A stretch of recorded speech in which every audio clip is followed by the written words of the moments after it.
So hello, welcome to the video and welcome to Hong Kong. Now I reckon it's about 15 years since I last spent any time here, and the weather was considerably better when I did. And in that 15 years the atmosphere of the place has changed quite a lot. But I'm not here today to talk about Hong Kong, I'm here to talk about Hong Kong's airline Cathay Pacific, because later on today I'll be flying with them about 2,000 miles for 4 or 5 hours down to Delhi in India. Now 15 years ago when I was last here, if you were having a conversation about the world's best airline, Cathay Pacific would have been up there, probably competing with Singapore Airlines, maybe Japan Air. The Middle Eastern three hadn't really established themselves in the way they have today, and maybe even British Airways would have been in that conversation. Well, remember that. But if the last 15 years haven't been all that kind to Hong Kong, they've also not been that kind to Cathay Pacific. It was reported that Cathay Pacific had become a bit of a shadow of their former selves, but I've seen a few recent reports suggesting that Cathay is getting its game back together again and is now a very competitive airline. So I'm looking forward to experiencing them for about 4 hours in business class later on this afternoon across to Delhi. So if you'd like to see what that experience is like, stick around. Hi, I'm Matt and this is Matt's Planet. I aim to entertain, educate and inspire with my travel adventures from planning to execution. I'll show you how you can travel in style for a lot less than you'd think. So subscribe so you can come with me. I'd only been in Hong Kong for 24 hours, but it had been a strange experience. I'd only seen a handful of other Western faces and I found virtually no English script on any of the shop signage where I stayed. 75% of the advertising on the underground had been government public service messaging, be courteous in lifts, avoid standing water, that sort of thing. It was a very different experience to when I'd been there 15 years earlier, and I can't say it had been a particularly enjoyable stay. Anywho, I was flying out in business class that have One World Emerald status through British Airways, so I was able to use Cathay's first class check-in area. An interesting setup with lots of walk-up podiums, but I received a very friendly welcome and the agent was very helpful.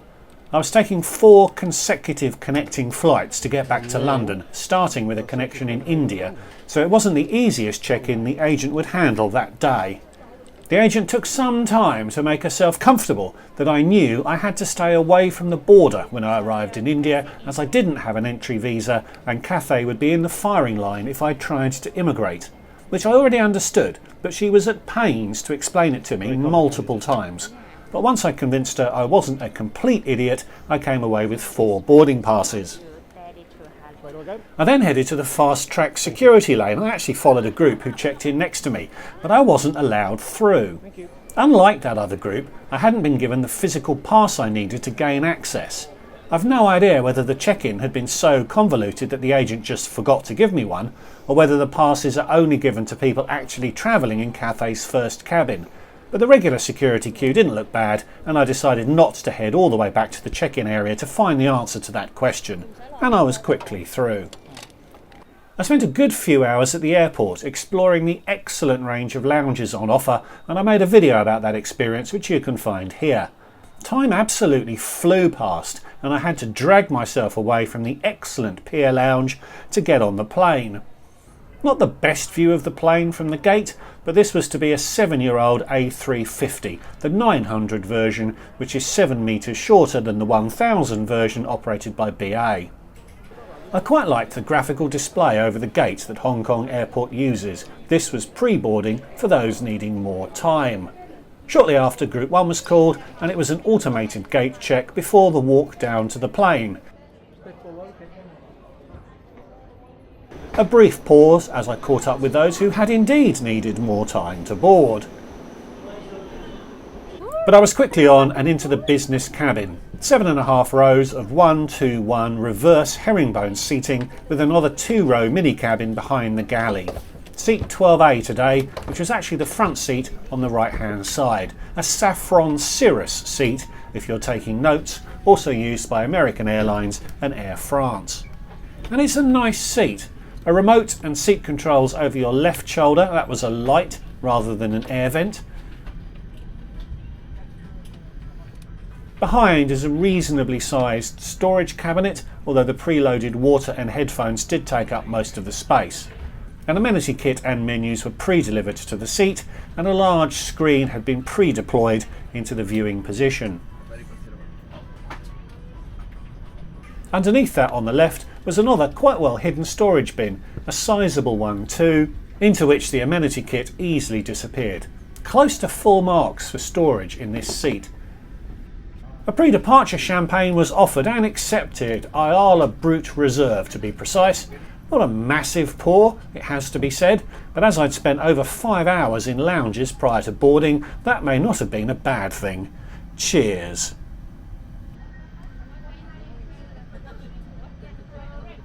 The tray table swings out of the panel to the side. Oh, there's a hot towel, and it flips open.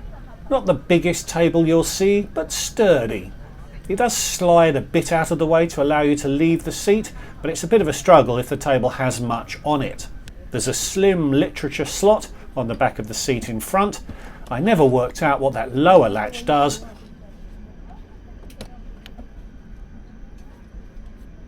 but the upper latch allows the armrest to retract to give more width when you're in bed mode.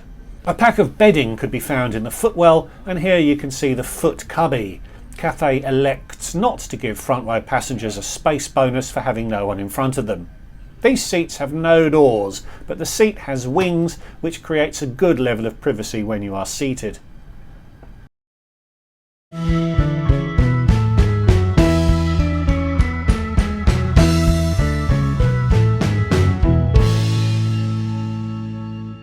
Cathay has gone for the cartoon/serious genre of safety videos, which we enjoyed in 2 languages, although the plane hadn't yet moved.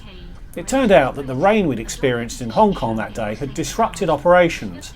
The plane had been boarded to schedule, but we ended up sitting there for about an hour and 20 minutes before we were given a departure slot. I used the time for a bathroom break. Not a great deal to report. Some elaborations for the business cabin, that was my contact lens kit. And a previous passenger must have stolen the flower that's supposed to go here. Perhaps Cathay isn't back to its best just yet.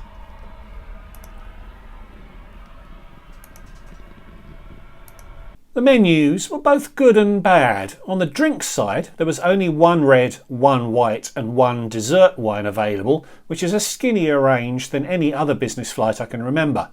But the cocktail range was decent, driven by a good spirits offering, including a cognac, Een Rare VSOP to be precise, which retails at about twice the price of Courvoisier VSOP. The food menu had quite a limited range, only 2 non-veggie options, but they both sounded pretty good. 2 Indian options out of 3 dishes, although that halibut dish had some Chinese elements. And no real desserts were on offer, just cheese, fruit or ice cream. That didn't really bother me, as I don't usually go for desserts, but I do like to know that I could have had something indulgent if I'd wanted.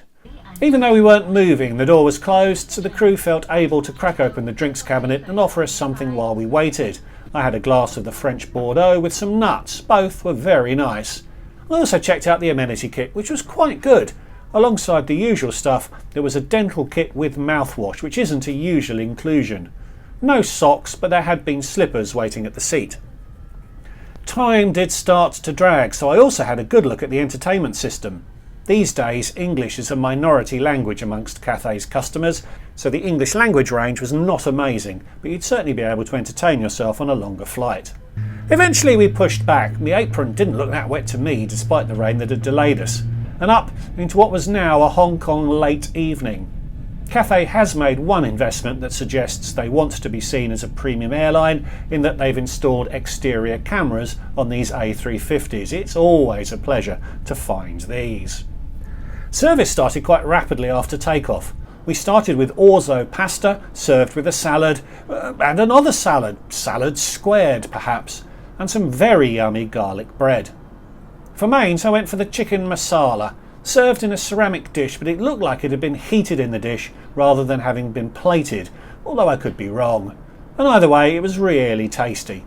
And then the cheese. The cracker to cheese ratio was way off, but I coped. The next shot reveals that I couldn't turn down a cognac, and although I didn't want to sleep, I did want to check out the lie flat bed. A smooth transition, but I did need to concertina my legs somewhat to get flat. Then I could wriggle into position, but the flatbed wasn't great for me. The dreaded foot cubby tapers to a point.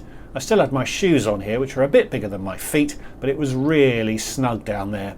And at the head end, I'm hard up against the seat back here, with not a huge amount of spare space available at shoulder level. There is good privacy when reclined, and if the bed had been 2 inches longer, or if I'd been 2 inches shorter, it would have been just fine, but I was quite pleased I wasn't trying to sleep on this flight. The meal was served quickly, and as soon as it was cleared, it was lights off, and the crew disappeared. It's almost as if they wanted us all to go to sleep so they wouldn't have to do anything. Or am I just being a cynic? So I settled in with my bucket of cognac to watch one of the greatest films ever made, which includes one of the greatest scenes ever filmed. Just under 5 hours of flying time that night across to Delhi. No second service was offered, not even a snack, which is probably okay on a flight that short. I'm sure if I'd asked them to feed me, they'd have been able to find something.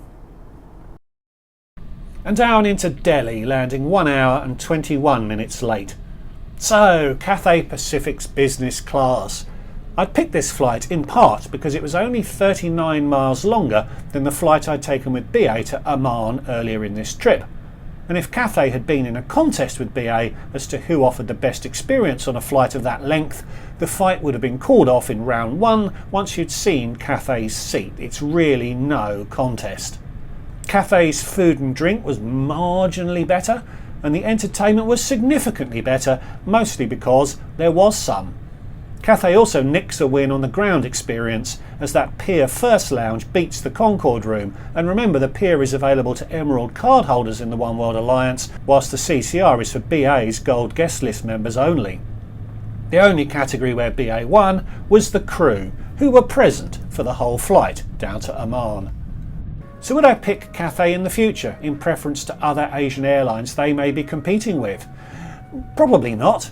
That comparison with BA only serves to illustrate how poor BA is on that length of route, rather than how good Cathay is. On this Cathay flight I got a glimpse of the old world-class airline they used to be, but those glimpses were few and far between. In no way was it a bad flight, and I really enjoyed it, but knowing what airlines like Singapore and Qatar offer on flights of similar or even shorter lengths, Cathay has a way to go to get back into the best in the world conversation. So much so that if I were flying between London and Hong Kong, I'd pick BA, as the club suite is a better place to spend 12.5 hours, and I'd have a chance of getting some decent sleep. This was part of a large multi-partner award redemption which was very complicated to book, but as I get my Avios very cheaply, ended up being a complete bargain. This leg cost me about 180 quid, which is a ridiculously low price for the experience I received. This leg bought on its own would have cost around £1,000. So off the plane and into Delhi's terminal. I love India, but very simple things often turn into something that's unnecessarily complicated. The transit process was comically bureaucratic, involving handwritten manifests and clipboards, and transit security was also a mess. I had an overnight connection and had booked a room in the Transit Holiday Inn, but it took well over 90 minutes to get from the plane door to my hotel room, which on top of the 80-minute arrival delay really ate into my beauty sleep. But that's a story for another day. So thanks for watching, I hope you enjoyed it. Please leave me a comment. Have you flown Cathay recently? Do you think I've got this right? Please like this video too, consider subscribing if you're new, and if you'd like to support what I'm doing more directly, there is a Patreon account, the link to which is in the description below. So thanks again for watching, and I'll see you all in the next one. Bye bye.